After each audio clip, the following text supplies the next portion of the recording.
And now, coming to you from the Pensado Media Center, powered by Westlake Pro.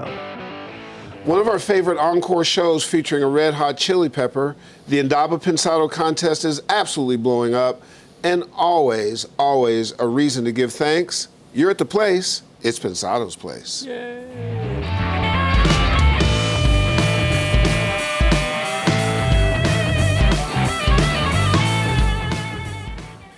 Herb, how did you do that little thing when you were a kid and make a turkey when you... That was part of it, but then the second part is then you have to take the, show that to the cameras. Happy Thanksgiving, everybody. We're already celebrating. Smooth. That eggnog was pretty strong. Now, Chunga, bring me the knife so we can do the thing where you do the... Very good, Dave. Very creative. How are you, sir? Man, I'm doing good. Yeah, it is... ready for the holiday, you know? Yeah, absolutely. Well, let's talk about it a little bit, okay, shall we? Let's do it.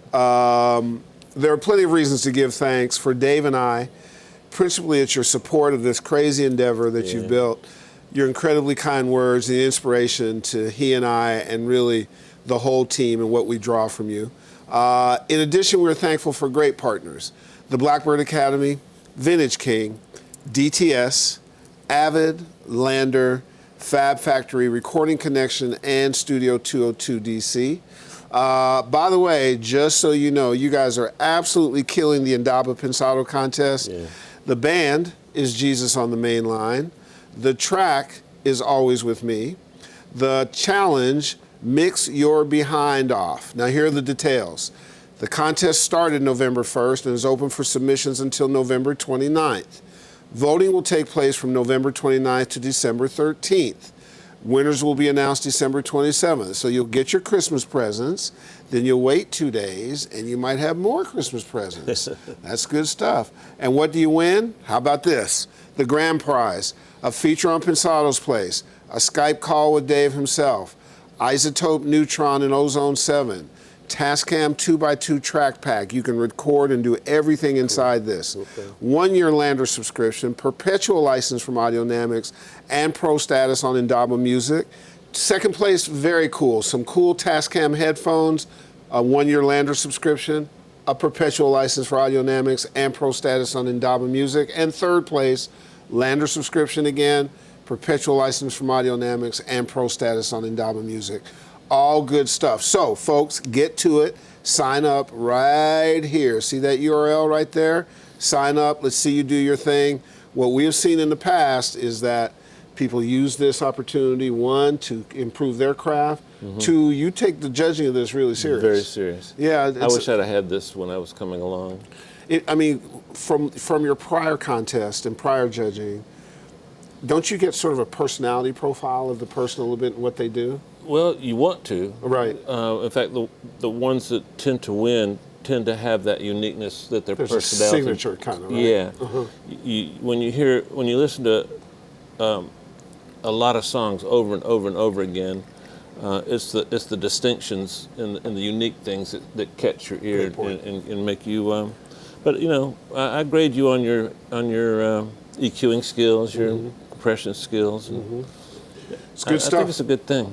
So one of the things that you don't know yet, it's good stuff, is that you'll be judged by Dave, and there's a whole other set of folks in Indaba Music that are sorting through everything. So you're going to have your chance to have your stuff heard and seen by lots of folks that may give you an opportunity, give you a leg up on where you're going. So hurry up. The URL's right here. Sign up. We want to see it. It's going to be very cool. Speaking of cool partners, our media center is a partnership with Westlake Pro, as you already know. On December 3rd, they're doing the first annual Westlake Pro holiday sale, and this is a full-on event. There'll be great gear for cheap. There'll be demos that you can try. Dave and I will be there from 2 to 3.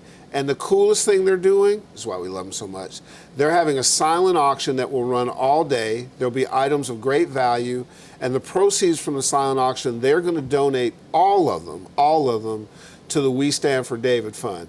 Remember David Plataleros, the guy that we took under our wing? We raised some money for him at the Pensado Awards. Music Care stepped up and helped him up. Westlake Pro is doing it, and it's why the audio community is so cool.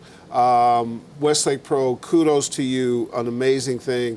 That's why they represent the very best in audio. It's going on all day, 4101 Lancashire at the Westlake Pro headquarters, from 10 to 6. Dave and I there from 2 to 3. We'll answer questions, take some snaps, hug you, whatever you need. Be there. Here's a chance for you to do good for yourself and to do good for somebody else. So we want to see you there, right? Absolutely. Pretty cool, Westlake Pro, huh? Extremely cool. Yeah, I mean, look Every at this element guy. of it. Dave's the man. Oh, by the way, Dave has a girlfriend. I know. And he's a little turned up about it, too. I know. I know. It's very cute.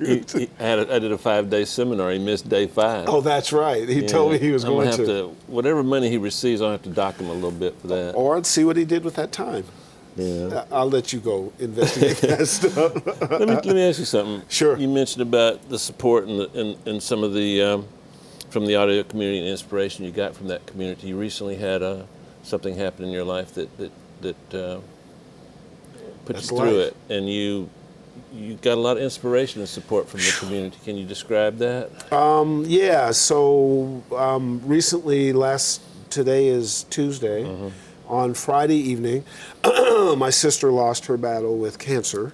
It was a year-long battle. It was incurable lung disaster. Tough battle on Tough both battle. of you. My sister was a tough girl, and she fought it as best as she could. And frankly, she's the one who decided that the battle should be over. So she was in control the whole way, even though it was ravaging. And I decided, which I don't do a lot, to post something on Facebook so people who knew me would know this, because she kept it pretty private. Over 1,000 responses. Like, this community. So I will tell you that beyond lifting me and my family, what it would meant to her, and I'm sure she's watching and understanding, cannot thank you enough. I had no idea Absolutely. there'd be that kind of response.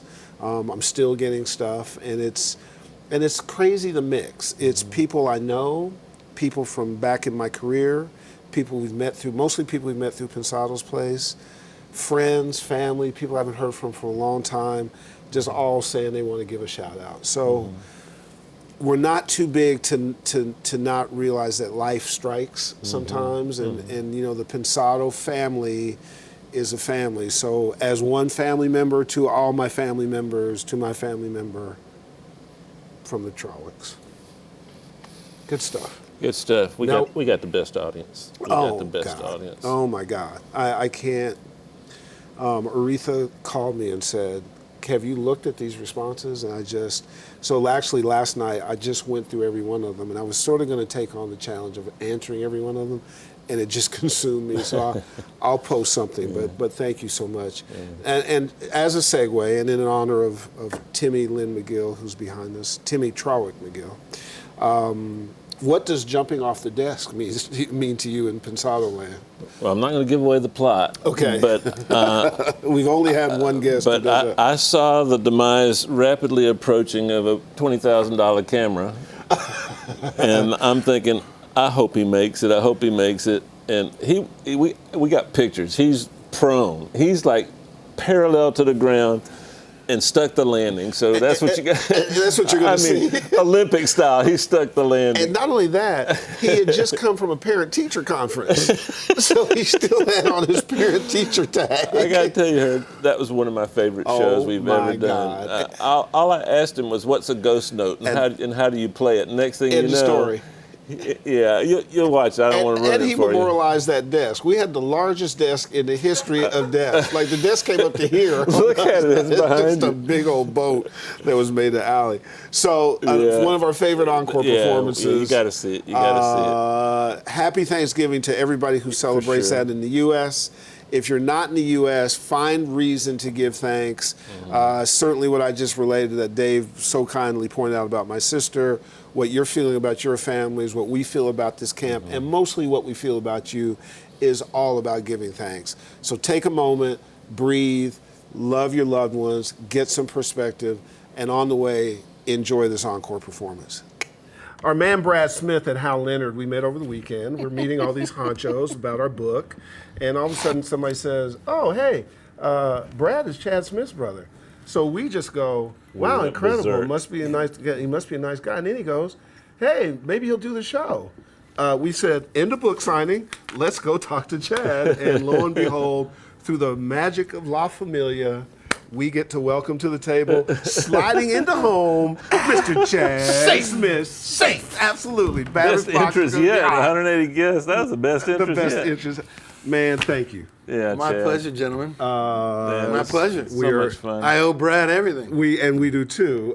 Big Brad. We are honored by your presence. Our audience and our team and so on and so forth have been crazed. Let's start at the beginning with this incredible journey. Chad, first of all, thanks for hanging out with me yesterday and today. Man, I'm impressed by the lack of a safety net that has pervaded your entire career, dude. You walk on the edge and you don't care if you fall or not. You haven't yet. I hope I'm around for that. I haven't train told wreck. anybody. Yeah. But explain to me how you get from a bedroom in Detroit to one of the top 5, top 2, top 3, top 1 drummers in the world. Well, let's see how much time we got. You know, I grew as a small black child. Exactly. And I was Herb. You guys didn't know that. Boom. There you go. Look at him. He's got it. Cool. There he was. Everything I know. There you go. Yeah, I grew up in Michigan, outside of Detroit, and my older brother Brad, as we've alluded to, he's getting name checked more in the first 2 minutes than he has Ever. And he was a huge English rock blues, hard rock blues music fan in the late 60s through the 70s, and I listened to all his records. And I started playing the drums when I was 7. At a young age, I just, for whatever reason, was attracted to it, liked to hit things, the usual stuff. And, around the house, and went from ice cream tubs to, a little Karisky's drum set to a real drum set. And my parents thought, oh, you're kind of going to stick with it. All right, let's, do your paper route and we'll put up half and you put up half, Very that kind cool. of thing. And so my parents were very supportive. And I just was really fortunate to find my passion at an early age. And that music that my brother turned me on to, along with all the stuff I heard on the radio as well, in Michigan, obviously the Motown seeped in, and that period of time was such an exciting, creative time for music, rock music, and other kinds of music. I loved, bands Sly and the Family Stone, and as well as a lot of American rock bands, The Doors and Grand Funk Railroad, everything as well with Cream and Jimi Hendrix and Led Zeppelin and The Who and Humble Pie and Mott the Hoople and Pink Floyd and Bowie. My brother just loved all that stuff. So that's really got me started in my drumming style, so to speak, from a lot of great drummers. Deep Purple, Ian Pace, probably one of my favorite drummers. And that got me on the road to wanting to do this forever. Well, I was going to ask, once you started, was it... No stopping. Yeah, was it pretty evident that you were going to stick with it? I never stopped playing. I always did other things. I played sports and but music was always what I wanted to do. It was never like, oh, I have to go practice. Oh, gee, I have to. I wanted to. Yeah. I just was, again, fortunate that I found that early. And, once you become a sort of a rebellious young teenager. Got to stick with it, bro. I have to say, I was really fortunate that I had music in public schools in my junior high and in my high school. Even in my grade school, I started learning rudiments and reading drum music in 5th grade. And then in junior high and in high school, and I played in all the bands and was fortunate they had concert band, symphonic band, marching band, jazz band. We had a music theory class in my high school. This is a public high school outside of Detroit, like I said. So a lot of those programs are gone now in public schools. Yes. And I wouldn't have never graduated. I didn't give a shit about science and biology and math, and those are all fine subjects. But the music, I stayed for the music and really helped me get through. I probably wouldn't have graduated high school. Formal training past the public school programs, or was that No, that was so it. everything else was just you and Yeah, influences? just me and putting records on. And you know, and playing with other people. And luckily, I started kind of young, and I would always kind of try to play with people that were better than me. You know, if they put up with me, you know. But that kind of helped me elevate my game. Say that again. That's important. Playing It with people is. better than you. Yeah. I was the same way. Yeah, when you're, you know, I was a young, you know, I was okay. I could, you know, keep a beat, keep time. I had some natural sort of abilities, but to play with other musicians that were the better really helps you get better as well. It's really, you know, you're right? Yeah. I mean, when you play with better athletes, your game is going to either be tested or you're going to raise it one way or the other. So like Herb was talking about in the intro and earlier in the show, about the affinity for funk music that you've incorporated into your style. That's been a benchmark of your career from step one. How did that come about? Was it the Parliament? Was that the first time you were like exposed to that? Like, you know, Larry? Fran Tangelo? Yeah, Larry. I played in a group in 1982 in Michigan called Pharaoh, that I'm sure no one's ever heard of. We did do a record, the Record Plant Mobile Unit brought out, and Dave, who's the guy that did all the, Dave Hewitt. Wow. Right? Who's like the guy that did all those Westwood One and go and Ryan's father? Yeah, that's Ryan's father. Yeah. Right. Yeah. Dave Hewitt. Right. Who Ryan we've worked with. I worked with Ryan and Ben. Yeah. And they brought out, it was a new truck, and they brought it out because the owner of this place called Pine Down Music Theater felt that his music theater was the greatest sounding music theater ever. He was a little nutty and wanted us to record there. So they brought in this mobile unit. Dave Hewitt remembers is like, that crazy guy, Joe the Creekio, thought he was a gangster, and he was da-da-da-da-da, and he's like, I got the hell out of there. But I played with the percussionist of that group. His name was Larry Fratangelo. And Larry played with Parliament Funkadelic and lots of other people, Aretha and in Detroit, and he played with Nita Baker, Earl Klugh, he was like the guy, the percussionist. But he was in P-Funk, he did One Nation Under a Groove, and he was the percussionist in the band. And Larry was a little bit older than me. I was probably 20 years old at the time, and he was probably 30 years old. I don't know if Larry, 29, Larry. And he was, you know, he played with Dennis Chambers, and like he played with really good, accomplished musicians, and I was kind of a, you know, a little bit of a rough, I don't know if I'd even say, I'm more like a rock than a gem, but you know, I was definitely, I could play, but I was playing the drums and I wasn't really playing music properly. Like I didn't know, and Larry helped me learn about what and why you do the things and choices that you make on your instrument and how that helps make a song.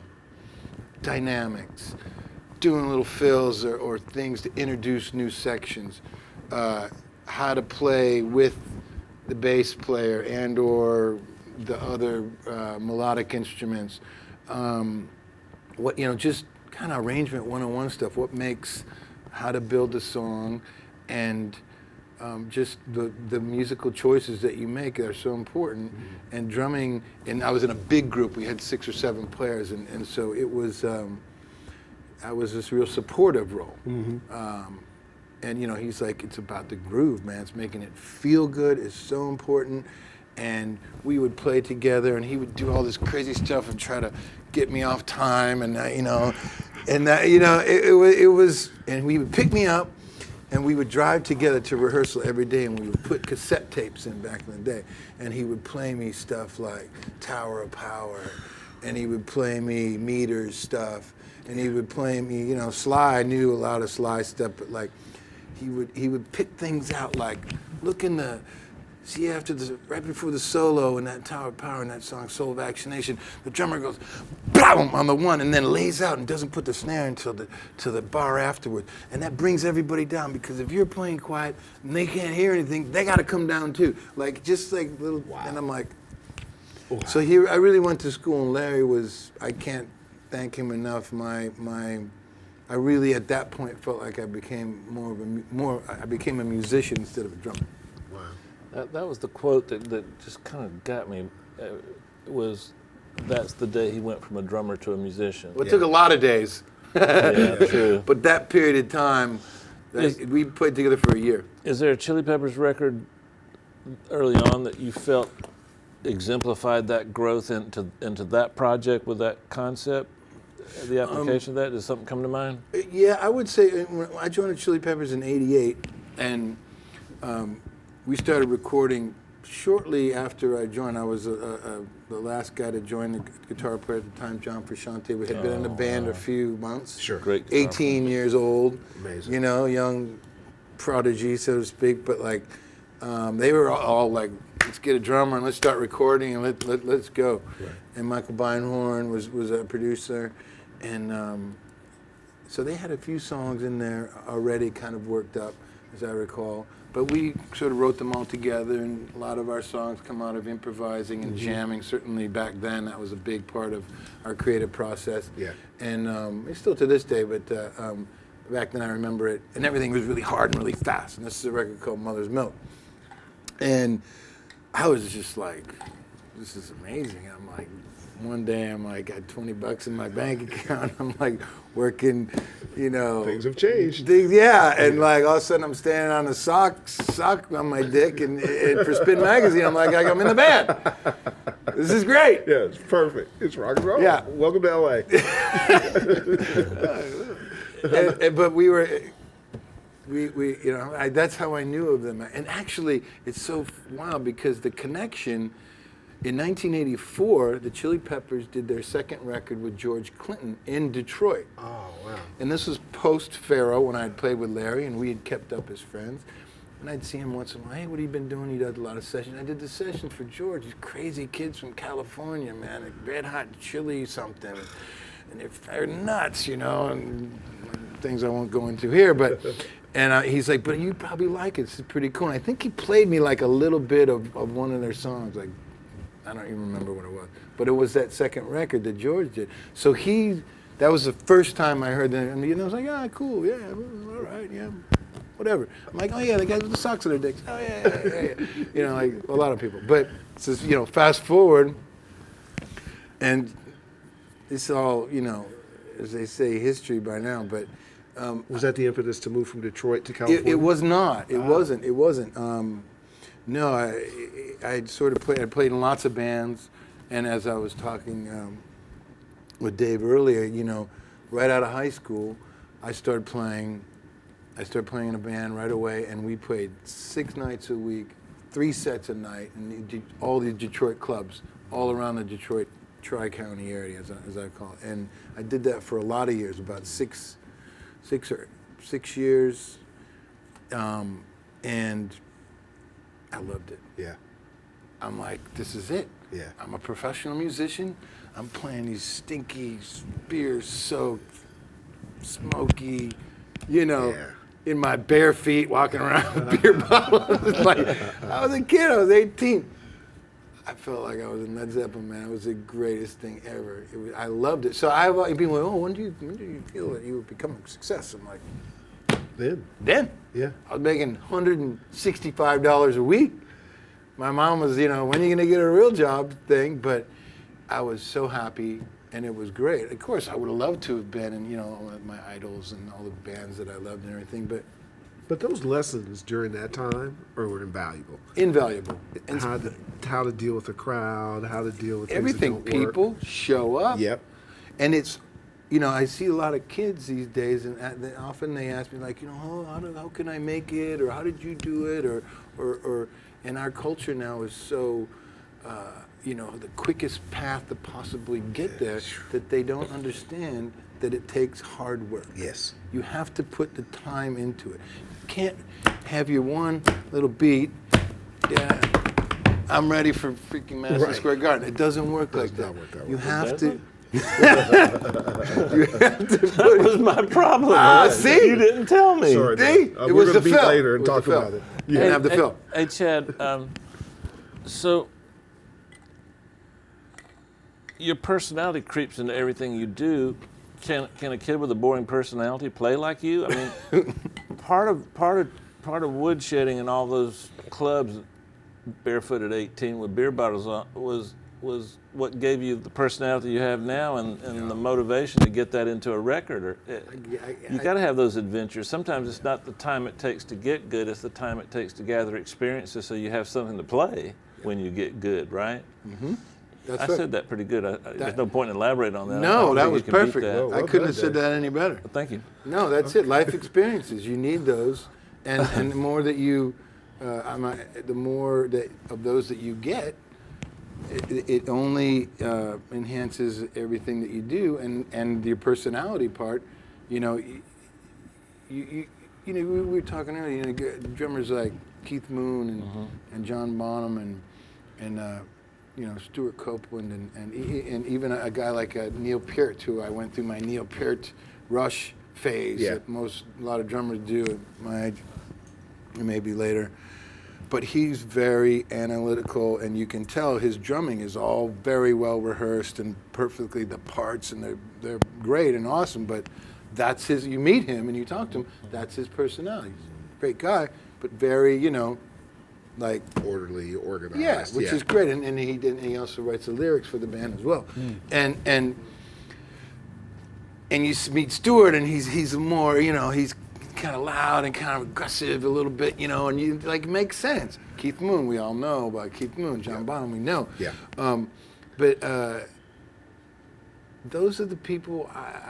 That's what I want to. I want to hear that when you can, especially a non-melodic instrument, when you can get your personality to come out. So many drums today sound the same. I can't tell who's playing. Yeah. They sound very similar. Yeah. Why is that? Is it they all use your pearl snare? Which isn't a bad thing, I guess. No. It's funny that you should mention that, because I just had this wonderful experience of going to England 3 weeks ago. Yeah. I got to go to the south of London, a place called Headley, Grange, where most famously Led Zeppelin recorded a lot of their records, Zeppelin 3, 4, and Physical Graffiti. And it was a family resident that was the old workman's house on a 17-acre farm. And I think back in the late 60s, it was a little bit derelict, and they were looking to rent it or trying to get some money for it. And they rented it out to Genesis first, who did Lamb Lies Down on Broadway. And then they rented it to Led Zeppelin for Zeppelin 3, and subsequently they used it on 4 and the records I said. But it's been a family home for 40 years, since 1974, and no one's been in there. So nobody's to played record. it. No one has played since Led Zeppelin did Physical Graffiti there. And so a friend of mine in London said, hey, what do you think about playing at Headley Grange and recording for this company, Spitfire, who does sample sounds? Yeah, real good sample. A really good company, and they're branching out obviously into drums. And I was honored that they chose myself and Roger Taylor from Queen to come in and play. And so I got to record in the foyer, in the spot where John Bonham recorded When the Levee Breaks, one of the most iconic drum sounds ever. How about that? I'm going to go change my underwear now. Okay, exactly right. I'll be right with you. I mean, it's one of those places, it's like a bucket list that not even on your bucket because you didn't think it was available. You can go to Abbey Road and Electric Ladyland if you have money and you can record there, but this is a place that's been a private home for 40 years. Right. And they, luckily, they opened it up for a weekend. They didn't move out or anything, but God, how did that, while you were doing it, What did does the you room feel the look weight like? of it? I answered I came in and I literally no, I didn't want to go in. I couldn't even go in because I'd seen the pictures of it, and the mobile tunes outside, and I'd heard the other guys were saying sounds amazing. I'm like, I'm just gonna go in there and sound like shit because nothing could do. I mean, and the spirit just makes you play that. Yeah. I mean, of course, I don't sound anything like that, but it was just amazing.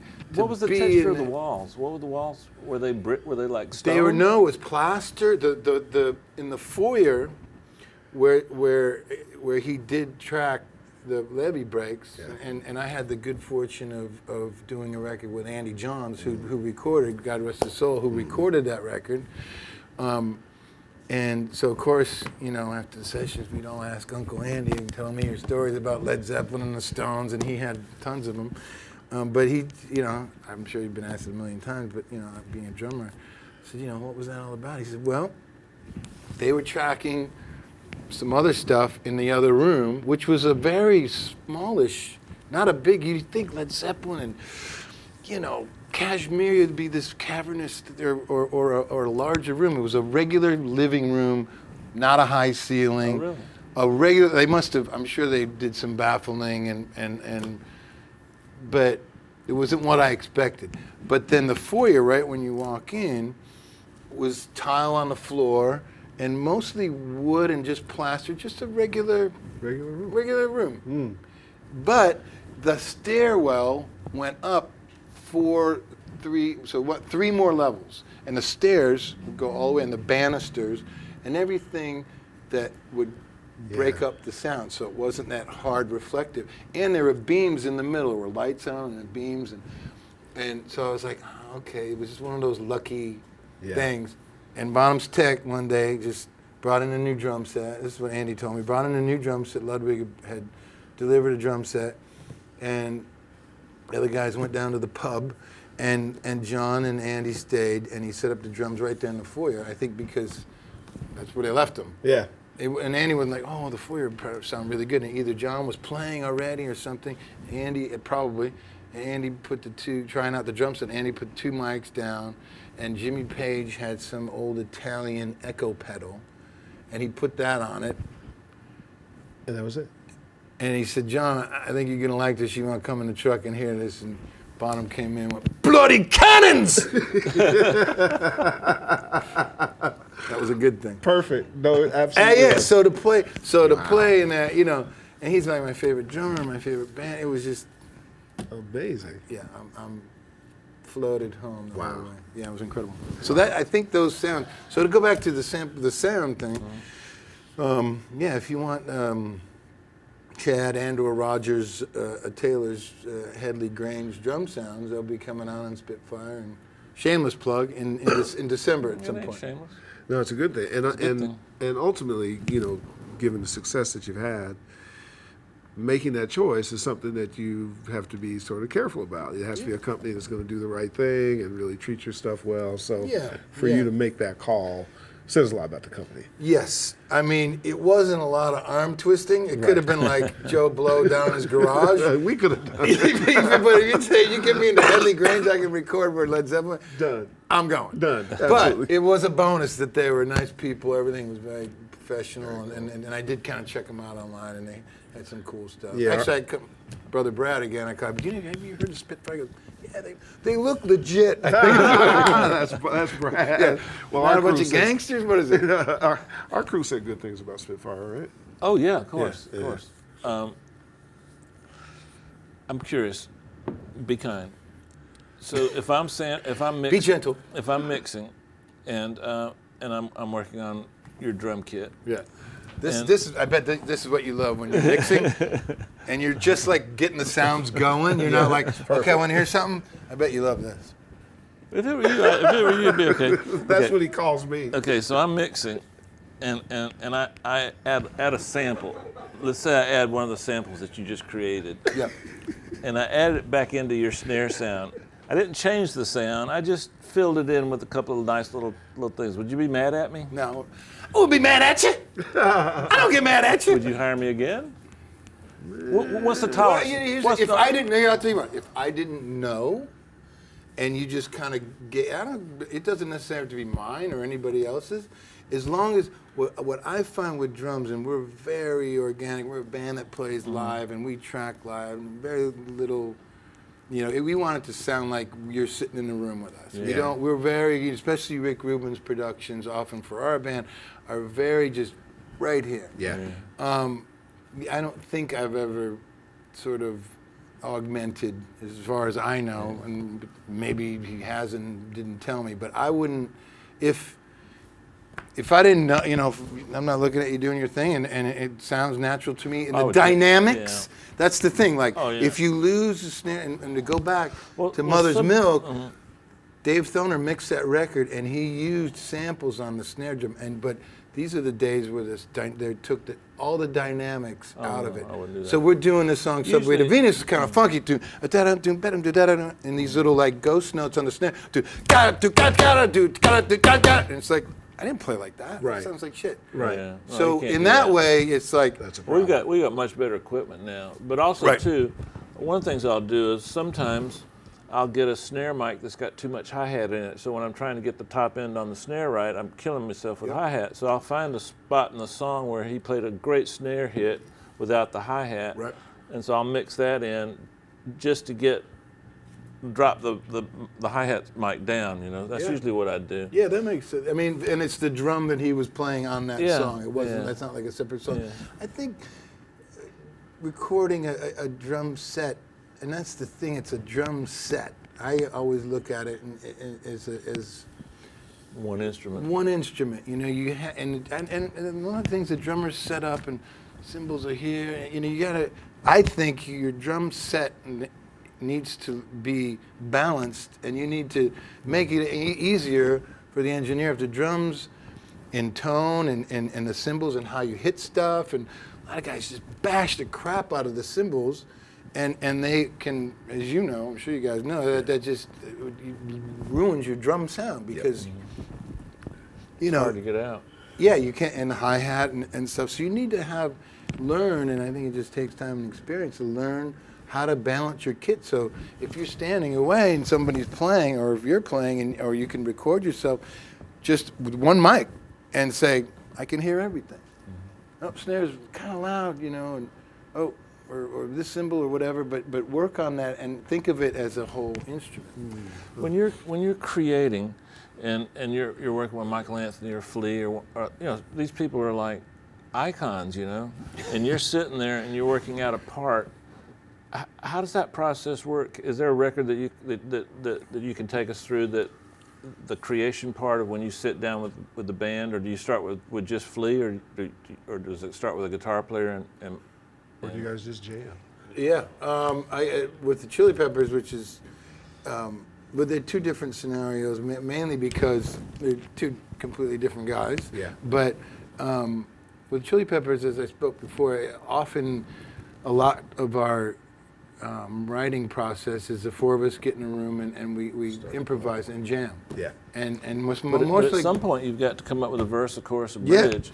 and that's so that can be when you play with the same people for a while, you kind of know where each guy's going to kind of go, or what kind of feels right, and you know, I'm going to change, yeah, and a lot of nodding and like Right, right. musicians nod, and not often, but sometimes you can almost get what started out as a jam can turn into three parts, or maybe a verse and a chorus, or a verse and a bridge, or something. You know, just being musical instead of just going back and forth between two parts. We've kind of gotten to that point where we do that. It doesn't mean that we're trying to write a song every time we jam, but sometimes, often, we record everything and we'd be like, oh, that thing we did on Tuesday, that's really good. That one part's really good. That could be a good verse. That could be a good chorus. And maybe build off that and try to come up with something that would go well with it. And on other times, I mean, like a song like "Give It Away," one of the songs that we played a million times, was like a jam, like a 20-minute jam. Right. And it's like, this is a song we play in the freaking Super Bowl. You know? Right. It's like, you just never know. And that came out of a jam, and literally, and then they laid out, and I'm keep going, and Anthony's like, give it away, give it away. Now, I mean, sure, we had to arrange it, like you're saying. Well, that's what I'm talking about. Like, Yeah, like, the arrangement does part. Flea tell you that would you change a part because Flea said it was conflicted with one of his parts, or vice versa? You know, I don't know why that's important to me. It is. It's interesting because people have asked me that before. Like, do you guys talk about your parts and maybe in the beginning more so, and certainly I would say less so in the sort of early parts of it, and the jamming part, and the just trying to find out what feels good, and we kind of know each other well like a enough team. to like what works. I know if he's playing something a little more melodic or busier back in the slapping days, I'm staying out of the way because it's just going to clutter up the bottom. Or if it's a you know, something like "Suck My Kiss." There's syncopated beats but there's room around them. I'm gonna accent those and make it more powerful. You just kind of, after years of doing it, you just kind of know. But I think that the main thing is that when it comes down to when we start working with a producer and doing pre-production stuff to trying to make our songs better, and the arrangements and make sure the parts are all right, then we'll do a little bit of the sort of, okay, what are you doing again there? Should we anticipate that goes, that kind of steps on the lyric or something else. So then we'll kind of tear it apart a little bit more, but we never overthink it too much. Oh, that's cool. We kind of keep it loose. Now you also like doing session work. Is that part? Yeah. Does that give you a chance to get the other parts of Chad off and do that? Yeah. Well, I didn't want to leave Michael Anthony out. Oh, yeah, That's your question. But Mike, when we did Chickenfoot records, those were done really quick. Like with Chili Peppers, we'll write for 6-9 months and come up with 40 songs and whittle them down. Chickenfoot, we did like 11 songs and did them all. And Mike, I'm sitting there, you know, when I grew up, Van Halen was like, I loved the early Van Halen. Yes, indeed. The band and everything. And it's funny because Sammy, we're in a band with Sammy, but I prefer the David Lee Roth era. You know, exactly. It's like two different things. Sammy was great, but I love Sammy and Montrose. Right. That first Montrose record is like my favorite. When we first met, I'm like, because we met in Cabo, and he's like, you want to come down and jam? I'm like, yeah, but I don't know any like of your songs. I can't drive 55, maybe, but I don't know the Van Halen. And he's like, I go, but I know the whole Montrose album. He goes, great, we'll do it. Let's do that. Yeah. Yeah. It's very James cool. Brown and whatever, you know, Doors. It was great, but like, I love, and Michael's so solid, man. He's just a rock, and he does that 8th note, do, like, or whatever, 16th note, or depending how fast it is, and he's just like very musical.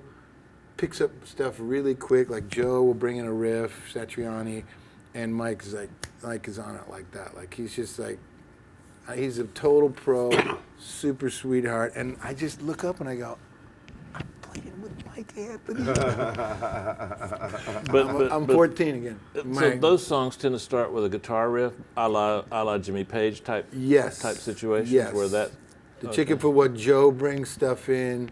He demos his stuff at home a little bit. He's got a home studio, and he kind of sends them. This day and age, you know, he MP3s everybody, and I like that one. That one's pretty good. And if Sam, especially likes something that he can sing on immediately, then that'll be something that we'll work on. But it's mostly it starts from Joe, and then Sam will kind of chime in on what he likes. We all do. And then we would go up and make those records like quick, you know. You just reminded me of something, because sometimes when I watch you play, I see the kick drum beater getting close to the drum, but it never hits it. I guess you call those ghost notes. What's going on with those ghost notes? Why are you hitting the pedal but not making a sound? You know, I'm a little hyper, and take it from my mom, and I'm always moving around a little bit, and I think that's part of just the way I am. But I think for me on the drum set, I like to keep everything moving. If I'm not playing the high, even if my toe is on the pedal, and you guys can't see that, Put your foot on the table. But I can. All right, there we go. Perfect. So now if you there you go. So if you're on the hi-hat like this, Yeah. and you have foot's down, it's still bouncing though. Like my limbs are always moving I around. always thought that was cool. Perfect. Absolutely. Oh shit! It is rock and roll today, baby. He kept his clothes on for 30 minutes. Well, That's and all we also can there ask was a for. fly on him, and I was gonna pop it. I but we got don't it know each too. other. It's in your hair right now. Oh, really? Yeah, what? Herb just wants to slap my I ass. just got it. Oh, good. I did a black thing to it. But Dave, jump up on the desk and do what you do with your foot when The you're fly, mixing. the fly is really liking you. it's a Spanish thing. Or it could be just body And odor. midgets. What's Yes. up with that? Day Flies three, and Day midgets. 3, guess 0. Well, no, guess 200 for the desk walk. Well, here's one of the things we need to do because the clock is ticking. Why don't you warm up your arm and let's get ready for I'm Batter's ready. Box. I'm ready. Wait for the audience applause. He knows how to do that. Let's get Batter's Box going and we'll fire some stuff up. Okay. Here it comes. These are the one word. Yeah. Oh, nice. Now. Fred Astaire or Gene Kelly? Fred Astaire. No.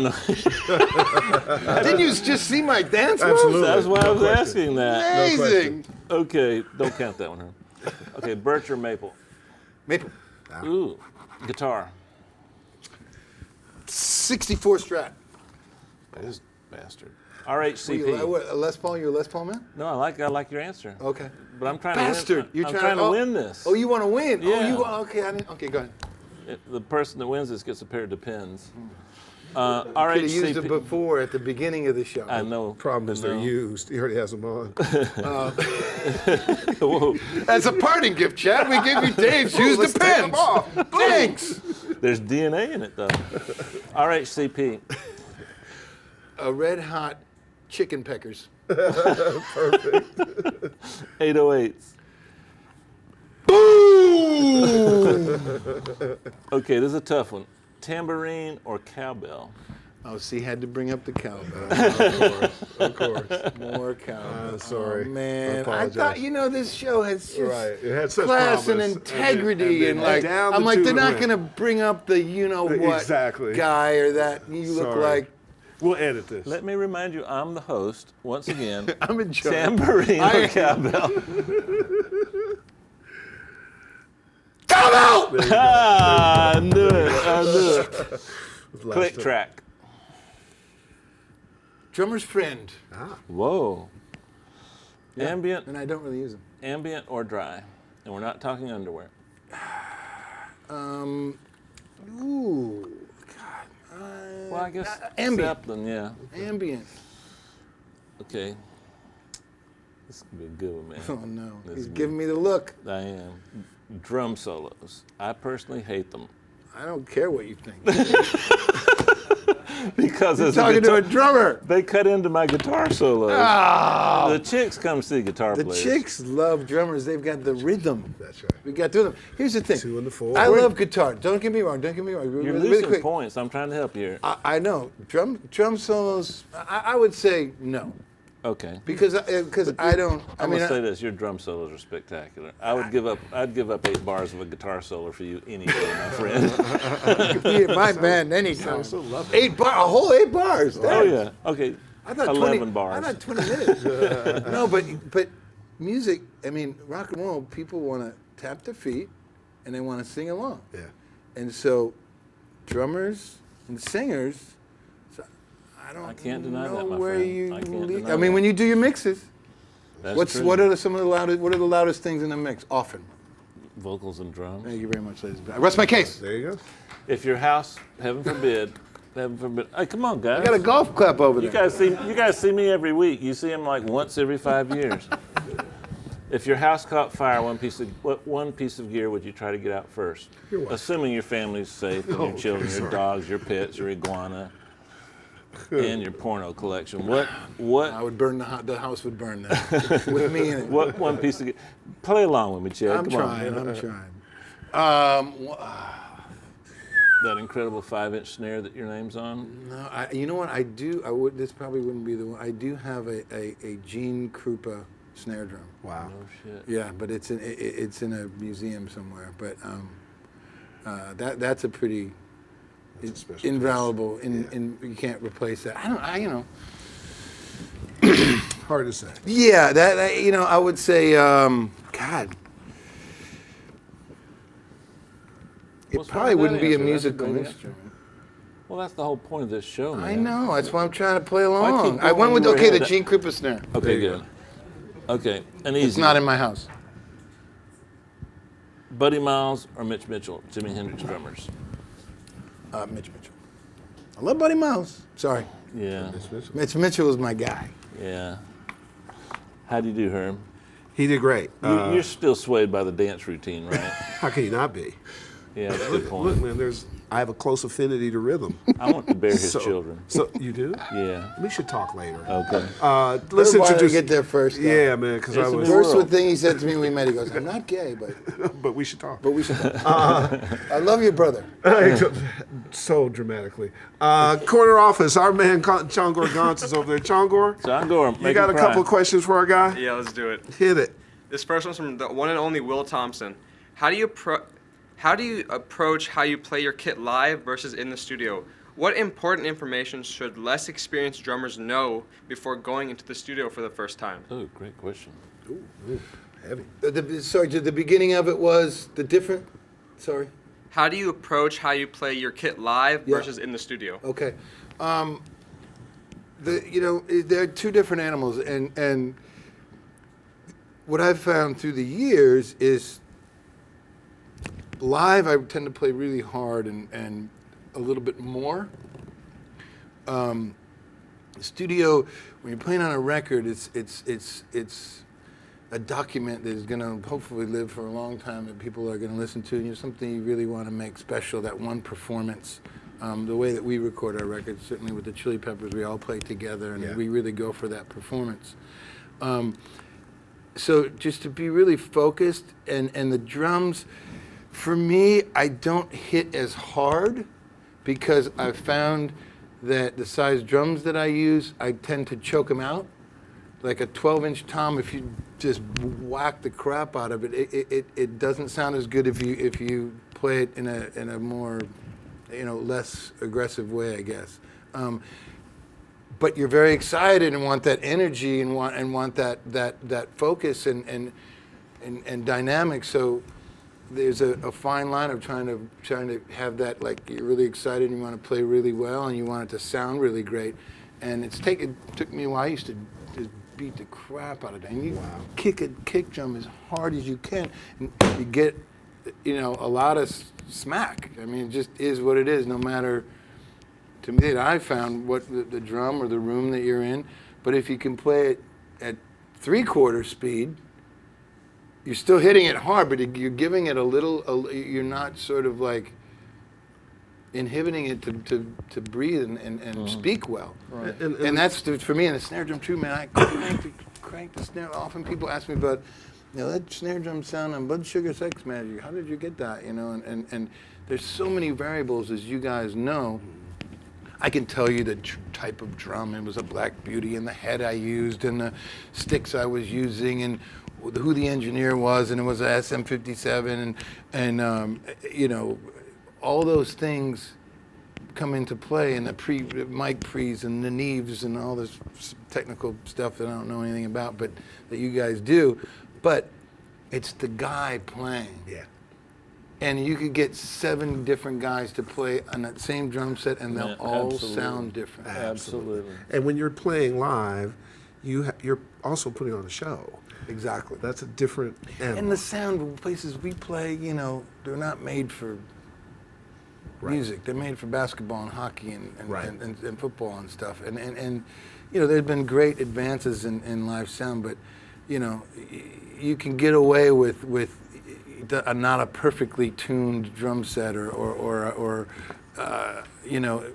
there's a little more room for error. You guys know in the studio, man, that mic is not lying. That's right. It's naked, and that air and everything that gets in it has such an effect on the sound.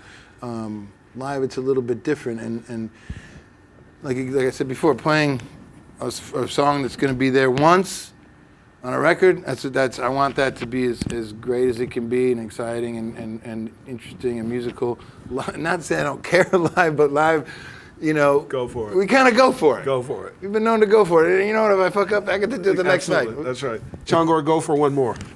From Bob Lavender, do the Chili Peppers record all the rhythm parts together, or are they laid down one at a time to a guide track? What's your preference? Already answered that. Well, I play all the instruments in the Chili Peppers, so we do it one at a time. I drum first, then I play the bass, then I do most of the guitar, sing, then I go back and do the solos, then I do some percussion, and if there's any keyboard or samples, I do that. Then I mix and walk the dog and have dinner. No, we play all together. Got to, man. That's how it works. The clock has moved fast, which really, so let me tell you a bit of detail that you might not be able to pick up, which makes this so cool. On Chad's shirt is a tag that has his name on it, not because he doesn't know who he is. Sometimes I don't. Well, there are moments. Sometimes that's good. Who are? Oh. But that's because he was at a parent-teacher conference for his kid. For us cool. to have a rock star of this level who is such a normal, good-ass dude. You call that normal? Family. Oh, yeah, that's normal. For a rock star. That's normal for me. That's tapped down, man. Are my you kids, kidding? man. My kids are Front and center, buddy. Yeah, absolutely. Front and center. Love them. What a pleasure. Herb, thank you so Oh, much. no, man. Thank you, brother. Here to David P. This guy can have his own. We should I would love to sit in the audience one day when you just tell your Florida stories. Oh, We can do that. The other part, too, that we know is Thank you. important to You're you so great. is Thank you. education. Yeah, absolutely. So without being a pest, that's big on us, too. Maybe we'll follow up and figure out something cool we can do on the yeah. education Would love side. to. That'd be great. man, I hope you enjoyed that.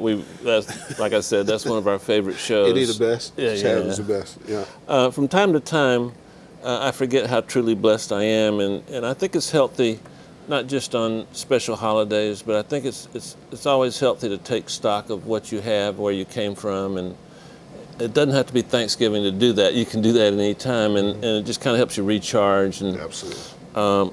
man, I got so many things to be thankful for and grateful for. Fab Factory, Amazing. This Herbert whole J. thing. Trowick, David J. Pensado. and yeah, thank you, man. Sure, brother. And just so many things, you know.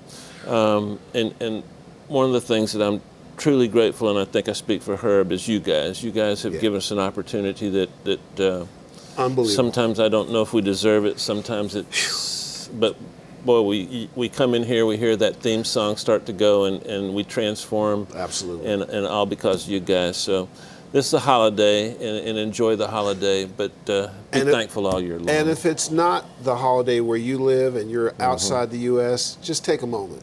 Absolutely. Enjoy your family, enjoy your loved ones, enjoy your dog, enjoy your pets, enjoy the fact that you're in audio, and know that Dave and I love you, and we'll see you later. Peace.